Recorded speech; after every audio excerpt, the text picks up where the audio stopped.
सकता है। और जियोलॉजिकल सर्वे ऑफ इंडिया के डेटा से भी देखने को मिलता है कि ये वाला एरिया एक्टिव फॉल्ट्स और एपिसेंटर्स के बिल्कुल पास क्लस्टर्ड है। ये सारे जो 84 गांव थे। इस स्टडी ने थियोराइज किया कि पालीवाल ब्राह्मण्स कहीं गए ही नहीं थे। अर्थक्वेक ने इन खराब तरीके से बनाए हुए घरों को तबाह कर दिया।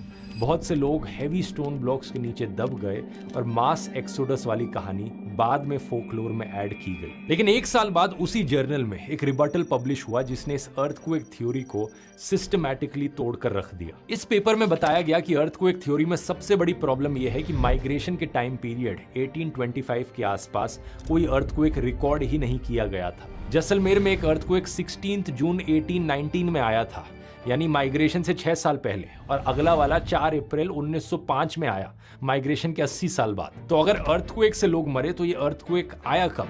दूसरा, अगर अर्थक्वेक आया था तो आसपास के नॉन पालीवाल गांव को भी डैमेज होना चाहिए था, लेकिन किसी भी नेबरिंग विलेज में ऐसा डेविस्टेशन रिपोर्ट नहीं किया गया है। अर्थक्वेक्स कभी सेलेक्टिव नहीं होते कि इसका असर इसी गांव पर पड़ेगा औरों पर नहीं होगा। तीसरा और सबसे ज्यादा कन्विंसिंग आर्गुमेंट यह है कि कुलधरा की दीवारें आज भी एक दूसरे के कांटेक्ट में हैं। अगर इतना भयानक अर्थक्वेक सही में आया होता तो इन दीवारों में क्रैक्स दिखते, गैप्स बनते, लेकिन ये दीवारें आज भी अलाइंड हैं। इस पेपर ने कंक्लूड किया कि अर्थक्वेक्स ने बाद में स्ट्रक्चर्स को जरूर डैमेज किया होगा, लेकिन अचानक से लोगों का गांव छोड़कर जाना, उसके पीछे वजह अर्थक्वेक्स नहीं हो सकते। तो सवाल यह है कि फिर आखिर क्या था कारण? यहां पर एक ऐसा फैक्टर है जिस पर ऑलमोस्ट सब एग्री करते हैं, वाटर क्राइसिस। कुलधरा की प्रॉस्पेरिटी की फाउंडेशन थी पानी।